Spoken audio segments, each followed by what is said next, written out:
Hello everybody, I am back after ETH Denver and excited to make some progress on FrameSwap. We are going to get to work and I have some things I've already done that I'm going to show you in this video, kind of give a little bit of an update.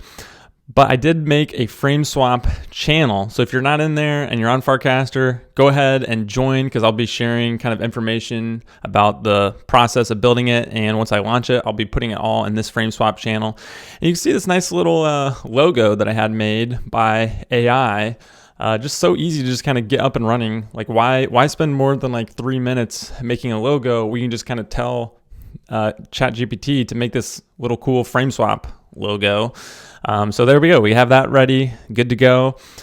So in this video, I'm going to show you some of the design of what's this first kind of prototype of FrameSwap going to be, and the design of it. And here in Excalidraw, I can never say Excalidraw right.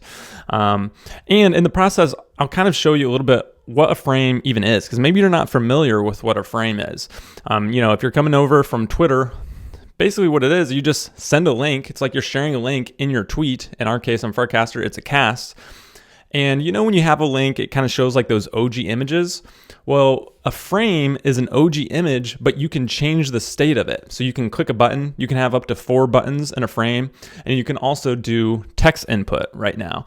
And then whenever the user clicks a button, it then hits your server, and you can, and also hitting your server, it gives you data. Like it gives you who is the current user, and you have information about who that user is. And then you return another frame, another OG image with like an updated state, and then you can update the buttons. And so you can make like a whole flow, like a whole little app in a frame that's all within a tweet or within a cast.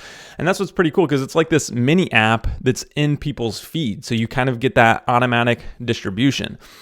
Another cool thing that I'll talk about here once we get to this frame is transactions. Farcaster's adding transactions like in the next week or so, which is perfect timing for us with FrameSwap, because then we can actually do all the transactions, everything in frame. And so making it so that you can just swap for a token while you're in your feed, I think will be kind of a cool use case and something interesting to build on top of, at least. So my hope is that maybe I can have this done in the next like 3 or 4 days, have this first version, launch it with transactions as transactions launch, so that it's one of the first frames built on transactions. Okay, so let's look into this design, this prototype. So this prototype, for the first one, we're just going to do a very simple swap, USDC for degen. That's all the user has to choose. They can't choose other tokens they want to swap. They can only go from USDC to degen. So this will be like kind of the first frame that shows them that they can buy degen on frame. They click get started. Then we're going to find or if they only have one, the connected wallets of this user. And I'll show those wallets here. It will kind of give like the balances of how much USDC they have in each wallet, so they can kind of decide like, okay, which wallet do I want to choose here? Since I have maybe $500 of USDC here, I'm going to choose this one. So they can kind of choose their wallet that they've already connected to Farcaster. Another, kind of powerful thing of Farcaster is that we already have all this data on the user that we can just grab. And so that we can have this, show it to them. At the same time, this frame will kind of show them the history, show them the price of degen, so they can kind of just get an idea about degen if they want to buy right now.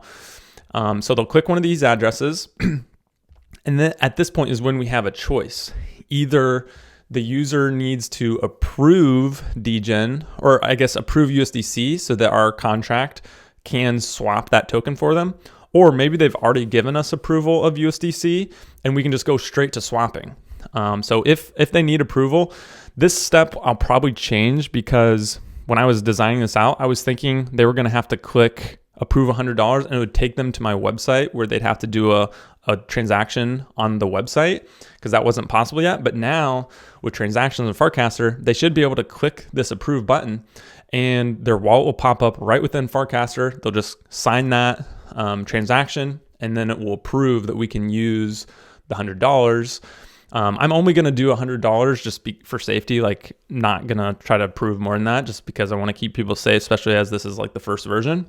And once they approve that, then it would jump them to this. And if they've already done that in the past, they'll just be able to skip right to this part of the screen where they get to select how much they want to swap. And you know, it's a test, so I'm just thinking small amounts, 10, 50, or $100 that they can swap.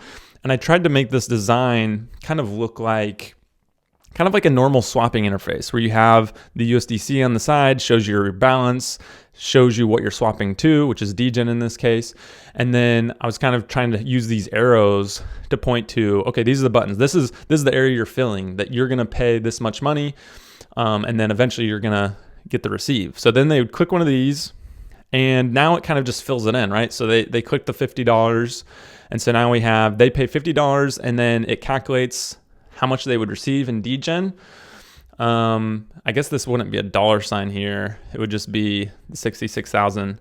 And maybe I would have in dollars underneath. Yeah, maybe I should have in dollars underneath this, how much in dollars they're getting. It would be, you know, something close to $50. And then they just click confirm swap, and everything behind the scenes will happen for them. And it just tells them success. They've successfully now have that much money. You know, in this whole time, it's kind of telling them the state, or, you know, their wallet that they're doing this with.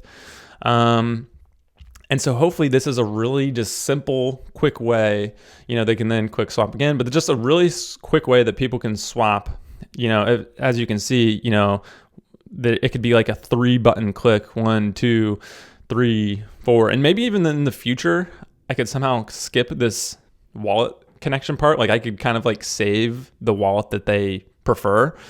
But that would be something in the future if we did something like that. But just making this a couple of clicks to easily buy degen. And the cool thing is if they approve this in the future, you know, especially if we make the approval a larger amount, they would never have to even do anything in their wallet. They would just basically click through and just click some buttons, not even have to sign a transaction, and we could swap for them. So this is the flow that I'm thinking right now. Curious what you think. If you think this is a good user experience, if you think something needs to be changed, if so, definitely make a comment on FrameSwap and let me know. But now I got to start building this. I got to start putting code down and making this happen if I'm going to get this to be built quickly. So we'll see what happens. Hope you enjoyed this, and I'll see you in another video.